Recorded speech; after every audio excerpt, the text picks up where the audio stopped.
നമസ്കാരം. 10ാം ക്ലാസ്സിലെ ജോഗ്രഫി ആയിട്ട് റിലേറ്റ് ചെയ്തിട്ടുള്ള ഒന്നാമത്തെ ചാപ്റ്ററാണ് നമ്മൾ പഠിച്ചുകൊണ്ടിരിക്കുന്നത്. നമുക്ക് ബാക്കി കാര്യങ്ങളിലേക്ക് നോക്കാം.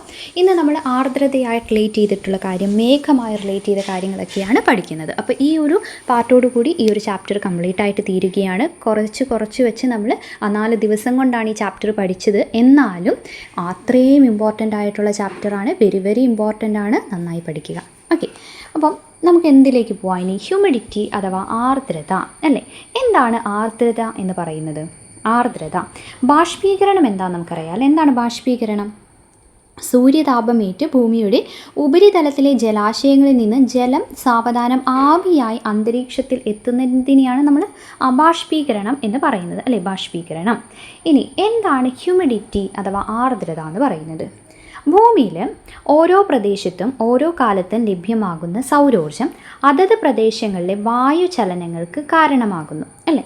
അപ്പം സൗരോർജത്തിൻ്റെ സ്വാധീനം കൊണ്ടുണ്ടാകുന്ന മറ്റൊരു പ്രധാന ദിനാന്തരീക്ഷ ഘടകമാണ് ഇത് അന്തരീക്ഷ ആർദ്രത അല്ലെങ്കിൽ അറ്റ്മോസ്ഫിയറിക് ഹ്യൂമിഡിറ്റി എന്ന് പറയുന്നത്.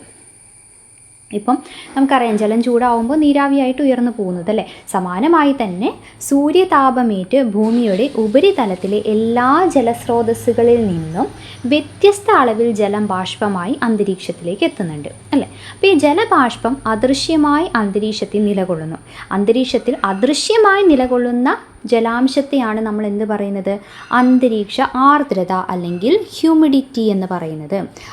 അന്തരീക്ഷത്തിൽ അദൃശ്യമായി നിലകൊള്ളുന്ന ജലാംശം, അതിനെയാണ് അന്തരീക്ഷ ആർദ്രത അല്ലെങ്കിൽ എന്ത് പറയുന്നു? ഹ്യൂമിഡിറ്റി, അറ്റ്മോസ്ഫിയറിക് ഹ്യൂമിഡിറ്റി എന്ന് പറയുന്നത്. ഇനി ഇതെപ്പോഴും ചോദിക്കുന്നതാണ് കേട്ടോ. ഈ ചാപ്റ്ററിൽ എല്ലാ ക്വസ്റ്റ്യൻസും വെരി ഇമ്പോർട്ടൻ്റ് ആണ്. ഇനി നോക്കി, എന്താണ് അബ്സല്യൂട്ട് ഹ്യൂമിഡിറ്റി അഥവാ കേവല ആർദ്രതയും അതോടൊപ്പം തന്നെ റിലേറ്റീവ് ഹ്യൂമിഡിറ്റി ആപേക്ഷിക ആർദ്രതയും എന്താണെന്ന് നോക്കാം. നിശ്ചിത വ്യാപ്തം അന്തരീക്ഷ വായുവിൽ അടങ്ങിയിട്ടുള്ള അന്തരീക്ഷ ജലത്തിൻ്റെ യഥാർത്ഥ അളവിനെയാണ് നമ്മൾ അബ്സല്യൂട്ട് അല്ലെങ്കിൽ കേവല ആർദ്രത എന്ന് പറയുന്നത്. ഒരു നിശ്ചിത വ്യാപ്തം അന്തരീക്ഷ വായുവിൽ അടങ്ങിയിട്ടുള്ള ജലബാഷ്പത്തിൻ്റെ യഥാർത്ഥ അളവ്.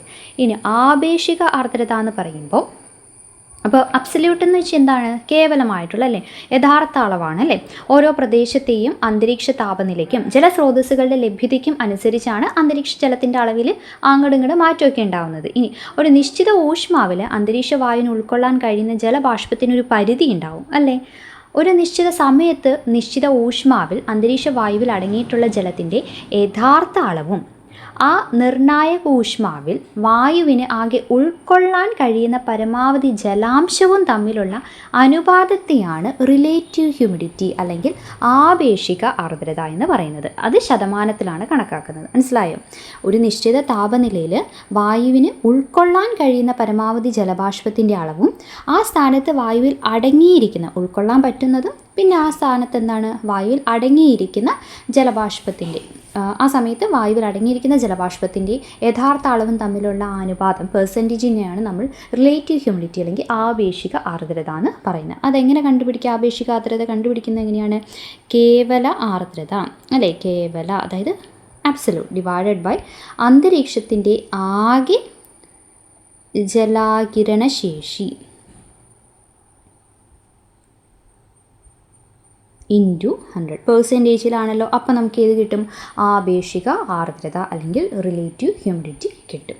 ഓക്കെ, ഇത് ഇമ്പോർട്ടൻ്റ് ആണ്, മനസ്സിലാക്കി വയ്ക്കുക. ഇനി ആർദ്രത അളക്കുന്ന ഉപകരണമാണ് ഹൈഗ്രോമീറ്റർ. ഹൈഗ്രോമീറ്ററും അതോടൊപ്പം തന്നെ വെറ്റ് ആൻഡ് ഡ്രൈ ബൾബ് തെർമോമീറ്ററും. ഓക്കെ, അന്തരീക്ഷ ആർദ്രത അളക്കുന്ന ഉപകരണമാണ് ഹൈഗ്രോമീറ്ററും wet and dry bulb thermometer.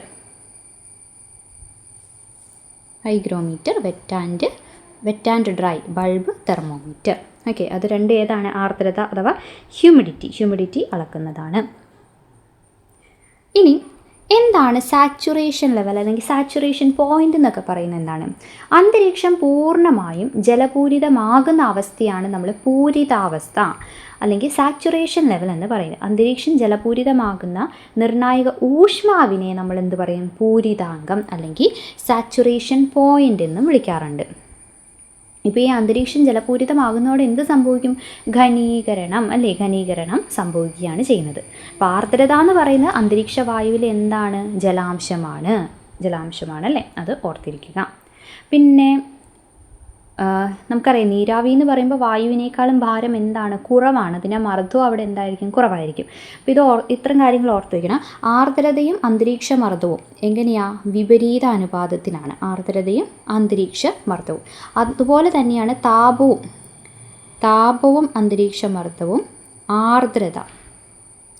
ആർദ്രതയും അന്തരീക്ഷ മർദ്ദവും, ദെൻ ഉയരവും അന്തരീക്ഷ മർദ്ദവും ഒക്കെ എങ്ങനെയാണ്, വിപരീത അനുപാതത്തിലാണ്. ജലം നീരാവിയായി മാറുന്നതാണല്ലോ ബാഷ്പീകരണം എന്ന് പറയാൻ നമ്മൾ കണ്ടു അല്ലേ. പിന്നെ ഈ ഹൈഗ്രോമീറ്ററും wet and dry bulb thermometer എന്നതും ആർദ്രത അളക്കാനുള്ളതാണ് എന്നുള്ളത് ഓർത്തിരിക്കുക. ഓക്കെ, ഇനി നമ്മൾ ഘനീകരണം, കണ്ടൻസേഷൻ അല്ലേ, അതായത് അന്തരീക്ഷ ജലാംശം ഘനീഭവിച്ച് എന്തായി മാറുന്നു, ജലകണികയായി മാറുന്നു അല്ലേ. അതാണ് ഘനീകരണം അല്ലെങ്കിൽ കണ്ടൻസേഷൻ എന്ന് പറയുന്നത്. അന്തരീക്ഷത്തിലെ ജലബാഷ്പം തണുത്ത് ജലകണങ്ങളായി മാറുന്ന പ്രക്രിയയാണിത്. ഘനീഭവിക്കുമ്പോൾ മാത്രമാണ് നമുക്കെന്ത് കാണാൻ സാധിക്കുന്നത്, ജലം ദൃശ്യമാകുന്നത്. ഇനി അതിലേതൊക്കെയാണ് പ്രധാനപ്പെട്ട രൂപങ്ങൾ, തുഷാരം, ഹിമം, മൂടൽമഞ്ഞ്, മേഘങ്ങൾ അല്ലേ. തുഷാരം ഡ്യൂ, ഹിമം ഫ്രോസ്റ്റ്, ദെൻ മൂടൽമഞ്ഞ് മിസ്റ്റ് ആൻഡ് ഫോഗ് എന്ന് പറയും, ദെൻ മേഘം ക്ലൗഡ്സ്. ഇതിൽ തുഷാരം എന്ന് പറയുന്നത് രാത്രികാലത്ത് ഭൗമോപരിതലം തണുക്കുന്നതിനെ തുടർന്ന് ഉപരിതലത്തോട് ചേർന്ന് സ്ഥിതി ചെയ്യുന്ന അന്തരീക്ഷ ഭാഗവും തണുക്കുന്നു അല്ലേ. രാത്രികാലത്ത് ഭൗമോപരിതലം തണുക്കുന്നതിനെ തുടർന്ന് എന്തും നടക്കുന്നു, ഉപരിതലത്തോട് ചേർന്ന് സ്ഥിതി ചെയ്യുന്ന അന്തരീക്ഷ ഭാഗവും നടക്കുന്നു. അപ്പം നീരാവി ഘനീഭവിച്ച് വെള്ളത്തുള്ളികളായി പുൽക്കൊടികളിലും ഇലകളിലും മറ്റ് തണുത്ത പ്രതലങ്ങളിലും പറ്റിപ്പിടിക്കുന്നതിനെയാണ് നമ്മൾ തുഷാരം എന്ന് പറയുന്നത്. തുഷാരം. ഓക്കെ, ഇനി ഹിമം എന്ന് പറയുന്നത് എന്താണ്, ഹിമം അന്തരീക്ഷ താപനില 0 ഡിഗ്രി സെൽഷ്യസിൽ താഴെയായി കുറയുന്ന പ്രദേശങ്ങളിൽ, പ്രത്യേകിച്ച് രാത്രികാലങ്ങളിൽ തുഷാരത്തിൻ്റെ സ്ഥാനത്ത് നേരത്തെ ഹിമകണങ്ങൾ രൂപം കൊള്ളുന്നു അല്ലേ. നമ്മൾ ഈ ഇലകളിലൊക്കെ കണ്ടിട്ടില്ല ഇങ്ങനെ അതാണ് ഹിമം എന്ന് പറയുന്നത്. ഇനി മൂടൽമഞ്ഞാണെങ്കിലോ, മൂടൽമഞ്ഞ് എന്ന് പറയുന്നത് എന്താണ്, നേർത്ത മൂടൽമഞ്ഞാണെങ്കിൽ മിസ്റ്റ് എന്നും കനത്ത മൂടൽമഞ്ഞാണെങ്കിൽ ഫോഗ് എന്നുമാണ് നമ്മൾ പറയുന്നത്. അപ്പോൾ അന്തരീക്ഷം തണുക്കുമ്പോൾ നീരാവി ഘനീഭവിച്ച് നേർത്ത ജലകണങ്ങളായി അന്തരീക്ഷത്തിലേക്ക് തന്നെ ഇങ്ങനെ തങ്ങി നിൽക്കും. അപ്പോൾ അന്തരീക്ഷത്തിലെ താഴ്ന്ന വിതാനങ്ങളിൽ പൊടിപടലങ്ങളൊക്കെ കേന്ദ്രീകരിച്ച് ഘനീകരണം നടക്കുന്നതിനാലാണ് ഇങ്ങനെ മൂടൽമഞ്ഞ് ഉണ്ടാകുന്നത്. അപ്പോൾ മൂടൽമഞ്ഞിലൂടെ ദൂരക്കാഴ്ചയെ അടിസ്ഥാനമാക്കിയിട്ടാണ് നമ്മൾ മിസ്റ്റാണോ ഫോഗാണോ, അതായത് നേർത്ത മൂടൽമഞ്ഞാണോ കനത്ത മൂടൽമഞ്ഞാണോ എന്നൊക്കെ പറയുന്നത്. ഓക്കെ, വായു തണുക്കുമ്പോൾ ജലകണികകൾ അന്തരീക്ഷത്തിലെ പൊടിപടലങ്ങൾ കേന്ദ്രീകരിച്ച് തങ്ങി നിൽക്കുന്നതിനെയാണ് മൂടൽമഞ്ഞെന്ന് പറയുന്നത്. ഇനി അന്തരീക്ഷത്തിലെ നേർത്ത പൊടിപടലങ്ങളെ കേന്ദ്രീകരിച്ച് ഘനീകരണം നടക്കുന്നതിലൂടെയാണ് ഏത് വരുന്നത്, മേഘങ്ങൾ ഉണ്ടാകുന്നത് അല്ലേ. വളരെ ഉയർന്ന വിതാനങ്ങളിൽ സംഭവിക്കുന്ന ഘനീഭവിക്കൽ രൂപമാണ് മേഘം. ഇത്തരത്തിൽ രൂപം കൊള്ളുന്ന ജലകണികകളുടെ വലിപ്പം എന്ന് പറയുന്നത് 0.001 സെൻറ്റിമീറ്ററിലും താഴെയാണ്. അതിനാലാണ് അവ എന്ത് ചെയ്യുന്നത്, അന്തരീക്ഷത്തിൽ തന്നെ തങ്ങി നിൽക്കുന്നത്. അപ്പോൾ ഈ 4 രൂപങ്ങളും ഇമ്പോർട്ടൻ്റ് ആണ്, നമ്മുടെ സ്റ്റേറ്റ്മെൻറ്റ് രീതിയിൽ വരാറുള്ളതാണ്. ഓക്കെ, ഇതെന്തിൻ്റെ കാര്യം നമ്മൾ പറയുന്നത്, ഘനീകരണം അഥവാ കണ്ടൻസേഷൻ. ഇനി നമുക്കെന്ത് നോക്കാം, മേഘങ്ങളുടെ വർഗീകരണം. ഓക്കെ, അപ്പോൾ മേഘം എന്നുള്ളത് നമ്മൾ ഘനീകരണത്തിൽ പഠിച്ചു. ഇനി നമുക്ക് ഓരോ മേഘങ്ങൾ ഏതൊക്കെയാണ്, സിറസ്, ക്യൂമുലസ്, നിംബസ്, സ്ട്രാറ്റസ്, ഈ 4 മേഘങ്ങളെ പറ്റിയിട്ട് നമുക്ക് പഠിക്കാം. ആദ്യം തെളിഞ്ഞ അന്തരീക്ഷ സ്ഥിതിയിൽ വളരെ ഉയർന്ന വിതാനത്ത് നേർത്ത തൂവൽ കെട്ടുകൾക്ക് സമാനമായി കാണുന്ന മേഘങ്ങൾ എന്ത് പറയുന്നു നമ്മൾ, സിറസ് മേഘങ്ങൾ എന്നാണ് പറയുന്നത് അല്ലേ. തൂവൽ പോലെ നേർത്ത രൂപമുള്ളത് അതാണ് സിറസ്. സാധാരണ മഴ പെയ്യിക്കാറൊന്നുമില്ല, അതാണ് ഇത് സിറസ് മേഘങ്ങൾ എന്ന് പറയുന്നത്. ഇനി ക്യൂമുലസ് ആണെങ്കിൽ പഞ്ഞി രൂപത്തിൽ കാണപ്പെടുന്ന മേഘങ്ങളാണിത് ക്യൂമുലസ് എന്ന് പറയുന്നത് അല്ലേ. താഴികക്കുടങ്ങളുടെ രൂപമുള്ളവ അന്തരീക്ഷത്തിൽ ലംബ വളർച്ച പ്രകടിപ്പിക്കുന്നുണ്ട്. ക്യൂമുലസ് എന്ന് പറയുമ്പോൾ എന്താണ്, ഉയർന്ന തോതിലുള്ള സംവഹന പ്രവാഹത്തിൻ്റെ ഫലമായി രൂപം കൊള്ളുന്ന പഞ്ഞിക്കെട്ടുകൾക്ക് സമാനമായ മേഘങ്ങളാണ് ക്യൂമുലസ്. ഈ മേഘങ്ങൾ ലംബ ദിശയിലാണ് കൂടുതൽ വ്യാപിച്ച് കാണപ്പെടുന്നത്. ക്യൂമുലസ് എന്ന് പറയുമ്പോൾ പഞ്ഞി ഓർക്കുക അല്ലേ. മറ്റതെങ്ങനെയാണ്, തൂവലുകൾ പോലെയുള്ളതാണ് സിറസ്. ഇനി സ്ട്രാറ്റസ് ആണെങ്കിലോ, അത് താഴ്ന്ന വിതാനങ്ങളിൽ കനത്ത പാളികളായി രൂപപ്പെടുന്ന മേഘങ്ങളെയാണ് സ്ട്രാറ്റസ് എന്ന് പറയുന്നത്. സ്ട്രാറ്റസ് താഴ്ന്ന വിതാനങ്ങളിൽ ചാരനിറത്തിലൊക്കെ കാണപ്പെടുന്നതാണ് സ്ട്രാറ്റസ്. നിംബസ് എന്ന് പറയുന്നത് ഇരുണ്ട നിറത്തിൽ കാണപ്പെടുന്ന മഴമേഘങ്ങളാണ്. അവ എന്ത് ചെയ്യും? സൂര്യപ്രകാശത്തെ തടഞ്ഞു നിർത്തല്ലേ, സൂര്യപ്രകാശത്തെ കടത്തിവിടില്ല. അതാണ് നിംബസ് ക്ലൗഡ് അല്ലെങ്കിൽ നിംബസ് മേഘം എന്ന് പറയുന്നത്. മഴമേഘങ്ങളാണ് അല്ലേ, ഇരുണ്ട മഴമേഘങ്ങളാണ് നിംബസ്. ഓക്കെ, അപ്പോൾ ഇതും നമ്മുടെ സ്റ്റേറ്റ്മെൻറ്റ് രീതിയിലൊക്കെ ചോദിക്കാറുള്ളതാണ്, ഓർത്തിരിക്കുക. പിന്നെ നമ്മുടെ ടെക്സ്റ്റിലില്ല, പക്ഷേ ഇതൊന്ന് ഓർത്ത് വയ്ക്കുക കേട്ടോ. അതായത് മേഘങ്ങളുടെ നാമകരണമായി റിലേറ്റ് ചെയ്ത് 1802 ലാമാർക്കാണ് ആദ്യമായി മേഘങ്ങൾക്ക് പേരിടാനുള്ള ശ്രമങ്ങൾ തുടങ്ങിയത്. എന്നിട്ടോ 1803 ലൂക്ക് ഹൊവാർഡ് മേഘരൂപങ്ങൾക്ക് ലാറ്റിൻ പേരുകൾ നിർദ്ദേശിച്ചു. കുട്ടിക്കാലം മുതൽ മേഘങ്ങളുടെ ചലനങ്ങൾ അദ്ദേഹം ആസ്വദിക്കുകയും മേഘങ്ങൾക്ക് അവയുടെ ആകൃതി അനുസരിച്ചൊരു പേരുണ്ടായിരിക്കണമെന്ന് അദ്ദേഹം തീരുമാനിക്കുകയും ചെയ്തു. എന്നാൽ 1887 ആബർക്രോംബി ആൻഡ് ഹിൽഡർ ബ്രാഡ്സൺ എന്നീ ശാസ്ത്രജ്ഞരാണ് ഇന്നത്തെ രീതിയിൽ ഉയരവും ആകൃതിയും അടിസ്ഥാനമാക്കി മേഘങ്ങൾക്ക് പേര് നൽകിയത്. ഓക്കെ, നമ്മൾ ഈ 4 പേരുകൾ കണ്ടിട്ടുണ്ടെങ്കിലും ആകാശത്ത് പൊതുവേ സ്വതന്ത്രമായി ചിലപ്പോൾ ഇവരെ കാണാറില്ല അല്ലേ. വ്യത്യസ്ത തരം മേഘങ്ങളുടെ കൂടിച്ചേർന്ന അവസ്ഥയാണ് നമുക്ക് പലപ്പോഴും ദൃശ്യമാവുന്നത്. ഇപ്പം സീറോ സ്ട്രാറ്റസ് അല്ലേ, സ്ട്രാറ്റോക്യുമുലസ്, സിറസ്ട്രാറ്റസ്, അങ്ങനെയുള്ള ആ ഒരു മേഘങ്ങൾ കൂടിച്ചേർന്ന അവസ്ഥയിലാണ് കൂടുതലായിട്ടും നമ്മളിവരെ കാണാറുള്ളത്. ഇനി തുടർച്ചയായ ഘനീകരണത്തിലൂടെ മേഘങ്ങളിൽ ജലകണികകളുടെ വലിപ്പം കൂടി വരുന്നു. ഗുരുത്വാകർഷണത്തെ പ്രതിരോധിക്കാൻ കഴിയാത്തത്ര വലിപ്പം ആർജിക്കുന്നതോടെ ജലകണികകൾ മേഘങ്ങളിൽ നിന്നും മോചിക്കപ്പെടുകയും വ്യത്യസ്ത രൂപങ്ങളിൽ ഭൂമിയിൽ പതിക്കുകയും ചെയ്യുന്നു. അതിനെ നമ്മൾ എന്ത് വിളിക്കുന്നു? വർഷണം, പേഴ്സിപ്പിറ്റേഷൻ എന്ന് വിളിക്കുന്നു അല്ലേ. വർഷണത്തിൻ്റെ വിവിധ രൂപങ്ങളാണ് മഴ, മഞ്ഞുവീഴ്ച, ആലിപ്പഴ വീഴ്ച എന്നിവ. ഇപ്പോൾ ജലത്തുള്ളികളായിട്ട് നമുക്ക് കൂടുതൽ അല്ലേ അറിയാം, അതാണ് ഇത് മഴ എന്ന് പറയുന്നത്. മഴ. ഇനി ശൈത്യകാലാവസ്ഥാ പ്രദേശങ്ങളിൽ, മിതോഷ്ണകാല പ്രദേശങ്ങളിലെ ശൈത്യകാലത്തും അന്തരീക്ഷ താപനില 0 ഡിഗ്രി സെൽഷ്യസിൽ താഴെയായതിനാൽ വർഷണം നേർത്ത ഹിമപരലുകളുടെ രൂപത്തിലാണ് ഉണ്ടാവുക. അതിനെയാണ് നമ്മൾ സ്നോഫാൾ അല്ലെങ്കിൽ മഞ്ഞുവീഴ്ച എന്ന് പറയുന്നത്.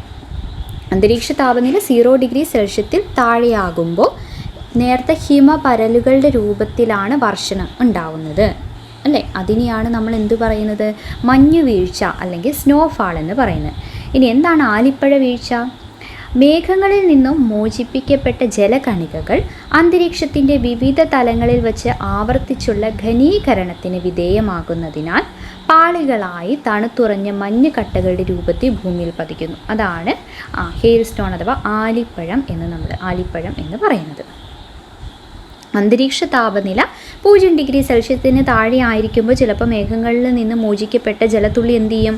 അന്തരീക്ഷത്തിൻ്റെ തണുത്ത പാളികളിലൂടെ കടന്നു പോകും അല്ലേ. അപ്പോൾ അവ തണുത്തുറഞ്ഞ് എന്താകും? മഞ്ഞുകട്ടയാകും. അങ്ങനെ അത് ഭൂമിയിൽ പതിക്കും. അതാണ് ആലിപ്പഴമായിട്ട് മാറുന്നത്. ഓക്കെ, അപ്പോൾ വർഷണത്തിൻ്റെ രൂപങ്ങളാണ് ഏതൊക്കെ? മഴ നമുക്കറിയാം, പിന്നെ മഞ്ഞ് വീഴ്ചയും ആലിപ്പഴ വീഴ്ചയും.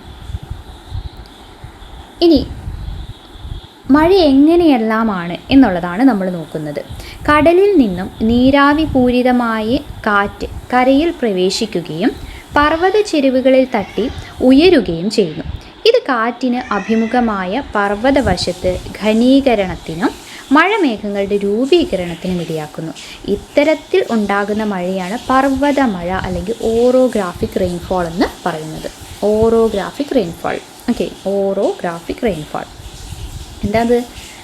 ഇതിങ്ങനെ കടലിൽ നിന്ന് നീരാവി ഇങ്ങനെ കാറ്റ് കൊണ്ടുപോവുകയാണ് അല്ലേ. എന്നിട്ട് കരയിൽ അത് പ്രവേശിച്ചിട്ട് പർവ്വത ചെരുവുകളിൽ തട്ടി അതെന്ത് ചെയ്യും? ഉയർന്നു പോകും. അത് കാറ്റിന് അഭിമുഖമായ പർവ്വതവശത്ത് ഘനീകരണത്തിനും മഴമേഘങ്ങളുടെ രൂപീകരണത്തിനും ഇടയാക്കും. അത്തരത്തിലുണ്ടാകുന്ന മഴയാണ് പർവ്വത മഴ അല്ലെങ്കിൽ ഓറോഗ്രാഫിക് റെയിൻഫോൾ എന്ന് വിളിക്കുന്നത്. കാറ്റിന് അഭിമുഖമായ വശങ്ങളിൽ കൂടുതൽ മഴ ലഭിക്കുമ്പോൾ മറുവശങ്ങളിൽ താഴ്ന്നിറങ്ങുന്നത് വരണ്ട കാറ്റായതിനാൽ അവിടങ്ങളിൽ നമ്മൾ എന്ത് പറയും? മഴ ലഭിക്കില്ല. അപ്പോൾ അവിടെയാണ് നമ്മൾ മഴനിഴൽ പ്രദേശം അല്ലെങ്കിൽ റെയിൻ ഷാഡോ റീജിയൻ എന്ന് വിളിക്കുന്നത്. ഓക്കെ, സമുദ്രത്തിൽ നിന്നും ഈർപ്പഭരിതമായി വരുന്ന കാറ്റുകൾ ഉയർന്ന പർവ്വതങ്ങളിൽ തട്ടി തടസ്സപ്പെട്ട് മുകളിലേക്ക് ഉയരുന്നു.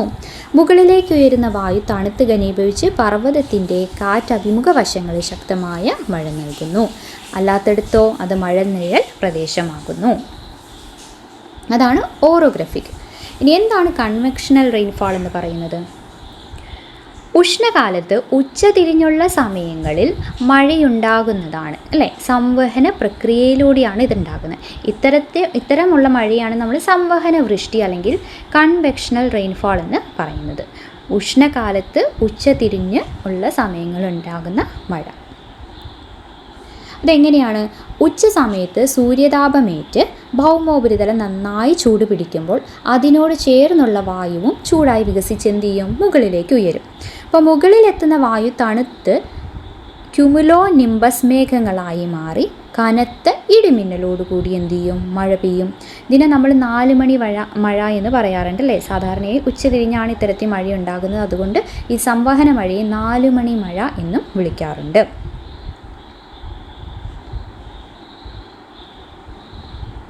ഇനി ഒരു ചക്രവാത വ്യവസ്ഥയിൽ ഉഷ്ണവായുവും ശീതവായുവും കൂടി ചേരുമ്പോൾ ഭാരം കുറഞ്ഞ ഉഷ്ണവായു ഉയർത്തപ്പെടുകയും തുടർന്ന് ഘനീകരണത്തിനും മഴയ്ക്കും കാരണമാവുകയും ചെയ്യുന്നതാണ് ചക്രവാത വൃഷ്ടി അഥവാ സൈക്ലോണിക് റെയിൻഫാൾ എന്ന് പറയുന്നത്. Cyclonic rainfall. ഒരു ചക്രവാത വ്യവസ്ഥയിൽ ഉഷ്ണവായുവും ശീതവായുവും കൂടി ചേരുമ്പോൾ, ഉഷ്ണവായുവും ചേരും അതോടൊപ്പം തന്നെ ശീതവായുവും ചേരും. ഓക്കെ, അപ്പോൾ രണ്ടും കൂടി ചേരുമ്പോൾ ഭാരം കുറഞ്ഞ ഉഷ്ണവായു എന്ത് ചെയ്യും? മുകളിലേക്ക് പോകും അല്ലെ, ഉയർത്തപ്പെടുകയും തുടർന്ന് ഘനീകരണത്തിന് മഴയ്ക്കും കാരണമാകുന്നു. അതാണ് സൈക്ലോണിക് റെയിൻഫാൾ എന്ന് പറയുന്നത്. ഇനി ഉഷ്ണശീതവായു സഞ്ചയങ്ങൾ സംയോജിക്കുന്ന അതിരുകളെ നമ്മൾ എന്ത് പറയുന്നു? വാതമുഖങ്ങൾ അല്ലെങ്കിൽ ഫ്രോണ്ട് എന്നാണ് വിളിക്കുന്നത്. അതിനാൽ ഇത്തരം മഴയെ വാതമുഖ മഴ എന്നും വിളിക്കാറുണ്ട്. ഫ്രോണ്ടൽ റെയിൻഫോൾ എന്നും വിളിക്കാറുണ്ട്.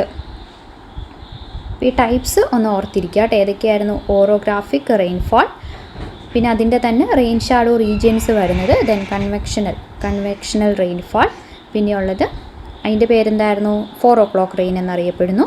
പിന്നെ ചക്രവാത വൃഷ്ടി അല്ലെങ്കിൽ സൈക്ലോണിക് റെയിൻഫാൾ, അതിലാണ് വാതമുഖങ്ങൾ വരുന്നത്, വാതമുഖ മഴ. ഇനി നമുക്ക് നോക്കാനുള്ളത് അതിതീവ്ര മഴയും മേഘവിസ്ഫോടനവും. Okay, torrential rain and cloudburst, അതാണ് ഈ ചാപ്റ്ററിൽ അവസാനം പറഞ്ഞിട്ടുള്ളത്. അതും കൂടിയാണ് ഈ ഒരു ചാപ്റ്ററിലുള്ളൂ. ഇപ്പോൾ 4 പാർട്സ് ആയിട്ടാണ് നമ്മൾ പഠിച്ചത്. എന്തുകൊണ്ടാണ്? അരമണിക്കൂർ വിഹിതം.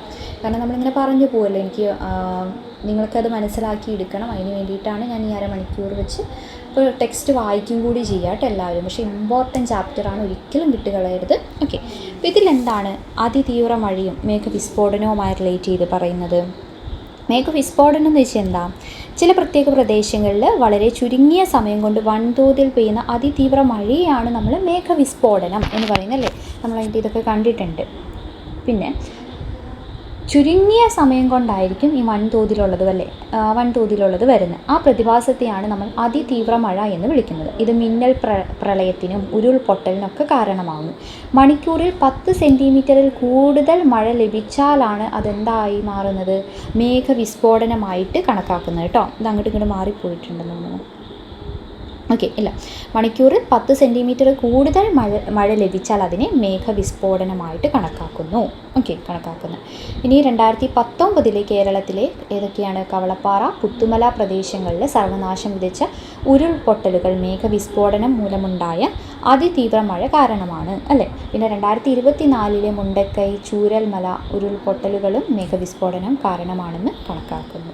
അപ്പോൾ ഇത്രയുമാണ് ഈ ഒരു ചാപ്റ്ററിൽ പഠിക്കാനുള്ള വെരി വെരി ഇമ്പോർട്ടൻ്റ് ആണ്. ടൈപ്സ് അല്ലേ, മേഘങ്ങളുടെ, മഴകളുടെ, ഘനീകരണം, എല്ലാത്തിൻ്റെ ടൈപ്സ് കാര്യങ്ങളൊക്കെ ഉണ്ട് നമുക്ക്. പിന്നെ ഹ്യൂമിഡിറ്റിയൊക്കെ എപ്പോഴും ചോദിക്കാറുള്ളതാണ്. പിന്നെ ചക്രവാതം അല്ലേ, അത് വീശുന്ന പ്രദേശം എവിടെയാണ്? പ്രാദേശികവാദങ്ങൾ ഏതൊക്കെയാണ്? അത് വീശുന്ന പ്രദേശം എവിടെ? വെരി വെരി ഇമ്പോർട്ടൻറ്റ് ചാപ്റ്ററാണ്. ഇത് ക്ലാസ് കണ്ടതിന് ശേഷം എല്ലാവരും MCQ കൂടി അറ്റൻഡ് ചെയ്യണം കേട്ടോ. നെക്സ്റ്റ് ഡേ നമ്മുടെ ക്ലാസ് എല്ലാ ദിവസവും 7 മണിക്ക്, രാത്രി 7 മണിക്കായിരിക്കും. നെക്സ്റ്റ് ഡേ രാവിലെ 6 മണിക്ക് തന്നെ ഇതിൻ്റെ MCQ സെഷൻ ഉണ്ടാവും. അപ്പോൾ അത് അറ്റൻഡ് ചെയ്യണം കേട്ടോ എല്ലാവരും. അപ്പോൾ ഈ ക്ലാസ് എല്ലാവർക്കും യൂസ്ഫുൾ ആണെന്ന് വിചാരിക്കുന്നു. നിങ്ങൾ തീർച്ചയായും നിങ്ങളുടെ അഭിപ്രായങ്ങളും നിർദ്ദേശങ്ങളൊക്കെ കമൻറ്റിലൂടെ അറിയിക്കണം കേട്ടോ. അപ്പോൾ അടുത്ത ക്ലാസ്സിൽ വീണ്ടും കാണാം. Thank you.